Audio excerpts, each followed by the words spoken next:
My girlfriend has come out and said that she identifies as polyamorous, and if we don't open a relationship, then I'm oppressing her. So I hooked up with her best friend and left her.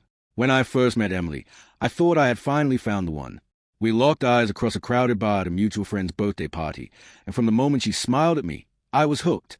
She had this magnetic energy, effortlessly charming, full of life, and a laugh that made people around her feel at ease. I was no exception. Our relationship started like a whirlwind romance. We spent an entire weekend together, discovering new restaurants, watching movies curled up on my couch, and talking late into the night about our dreams and ambitions. She was everything I had ever wanted: smart, funny, adventurous. I couldn't believe my luck. The first few months were perfect. We rarely fought, and when we did, it was over trivial things, easily resolved. It felt like we understood each other on a deeper level, like we had been made for each other. I had never been so sure about anything in my life. Emily and I moved in together after a year. I knew it was fast, but it felt right. Our love felt unbreakable, the kind of relationship people dream about. We supported each other in everything. She encouraged me when I was stressed at work. I comforted her when she had a bad day. She often spoke about how important honesty and communication were in a relationship, and I believed her. We always talked about our feelings, our thoughts, and even our past relationships. I admired her openness and considered myself lucky to be with someone so emotionally mature. But looking back, I should have seen the warning signs. Things started changing about a year and a half into our relationship. Emily became more distant at times, lost in thought. She started going out more often, spending late nights with her friends, and coming home with vague explanations. I trusted her. Why wouldn't I? She had never given me a reason to doubt her. So when she started talking about her new friend group, how progressive and open-minded they were, I listened, nodding along. One night, over dinner, she casually mentioned polyamory. "I think it's such a fascinating concept," she said, twirling her fork in her pasta. "The idea that love isn't meant to be confined, that we as humans have the capacity to love multiple people without limitations." I chuckled. I get the idea, but I don't think it's me. She smiled, but it didn't reach her eyes. "Yeah, I figured you'd say that." I didn't think much of it at the time, but I should have. One evening, Emily sat me down on the couch, her face serious.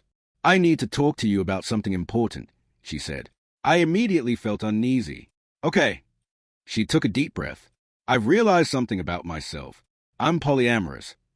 I blinked, thinking I had misheard her or was waiting for her to tell me she was joking. I've been feeling it for a long time, but I was afraid to tell you. I don't believe in monogamy anymore.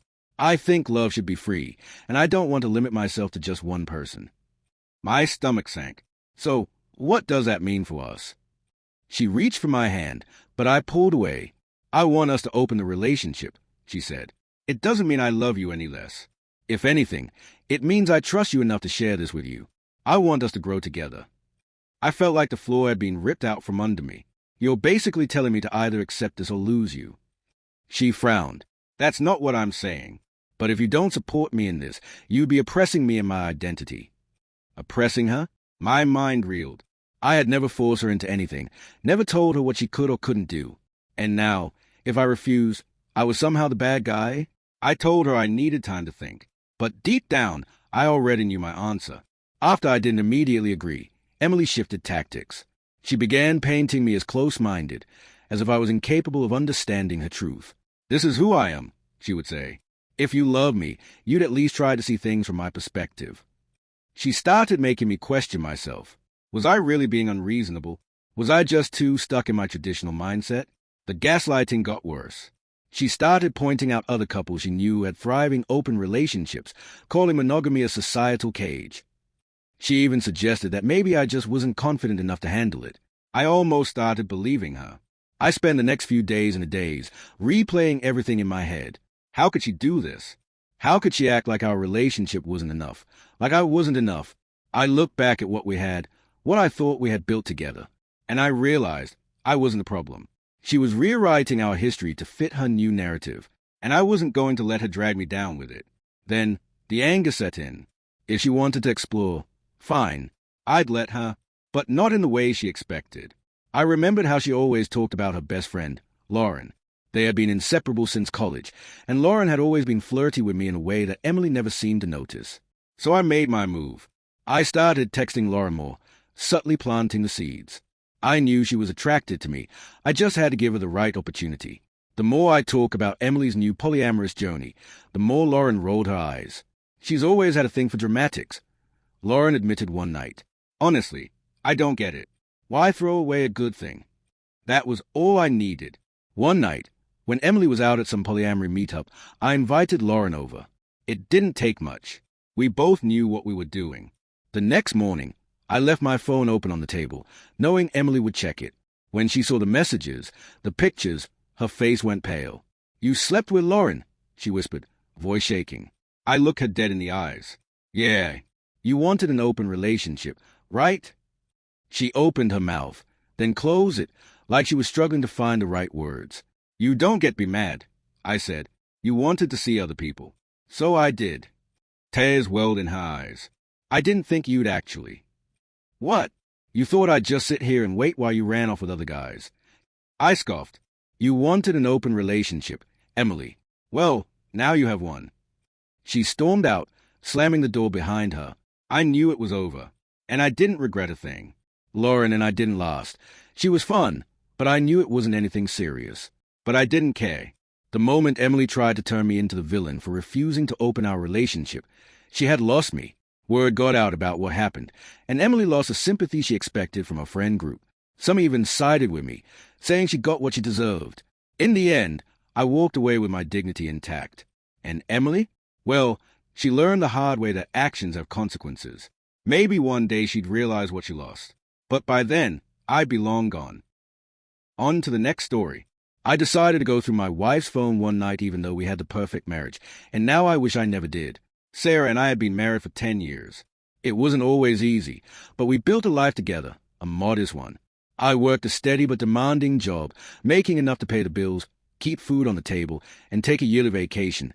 Nothing extravagant, but enough to keep us happy. Sarah worked in an administrative role at a mid-sized company, never earning much but contributing where she could. We were a team. Or at least, that's what I thought. One day, Sarah came home beaming. "I got a huge promotion," she announced, practically bouncing with excitement. She explained that she had been moved to a senior role with a significant salary increase. More than that, she was now making significantly more than me, almost double my income. We celebrated in style, dining at high-end restaurants, upgrading our vacation plans, and buying things we never thought we could afford. It felt like we had finally made it, like all the years of struggling had been worth it. I was proud of her, but something felt off. It started with the late nights. At first, she said she was busy with work, which made sense given promotion.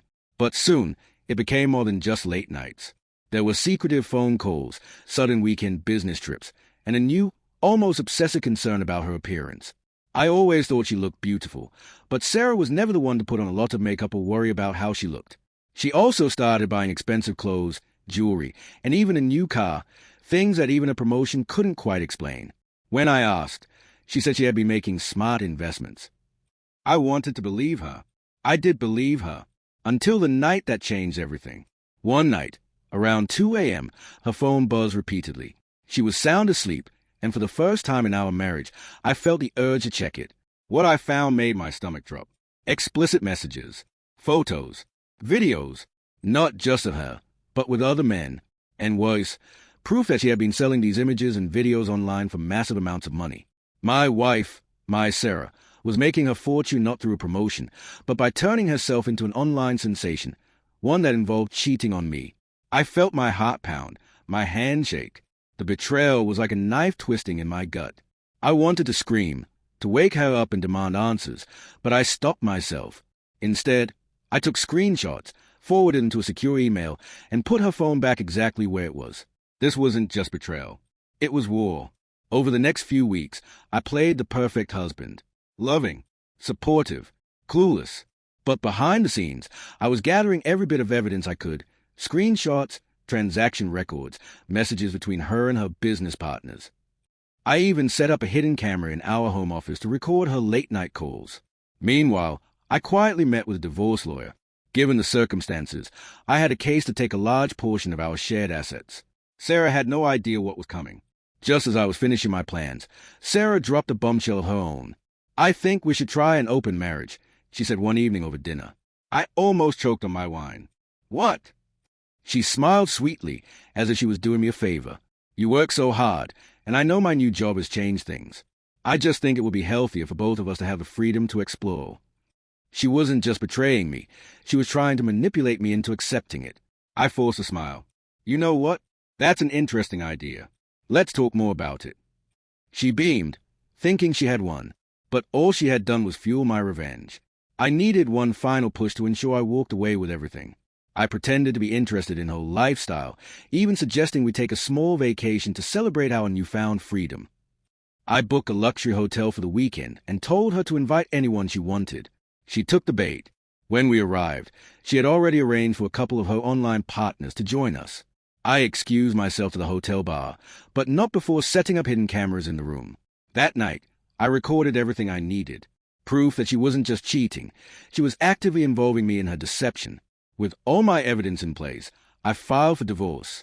I served her the papers in the middle of a fancy dinner she had planned to discuss our future. She laughed at first, until she saw the folder I slid across the table. "What's this?" she asked, opening it. Inside were screenshots, bank statements, video stills, and the signed affidavit from my lawyer. Her face went pale. You set me up," she whispered. I leaned back, smiling. "No, Sarah, you set yourself up. I just gave you the rope to hang yourself." She tried to argue, to play the victim, but it was too late. The evidence was overwhelming. In the end, she agreed to a quiet divorce to avoid public humiliation. I walked away with half of everything, including the wealth she had built on lies. I packed my things and left our home. I moved to a new city, eager to leave the past behind. For the first time in years, I felt free, not just financially, but emotionally. The betrayal had left scars, but I refused to let it define me. I focused on rebuilding. I threw myself into work, found a new apartment, and slowly started piecing my life back together. One evening, I found myself at a cafe, lost in thought, when a woman asked if she could share my table. Her name was Claire. She was kind, intelligent, and had a warmth about her that I hadn't realized I'd been missing. We talked for hours. For the first time in a long time, I laughed genuinely. I wasn't sure where things would go, but I knew one thing.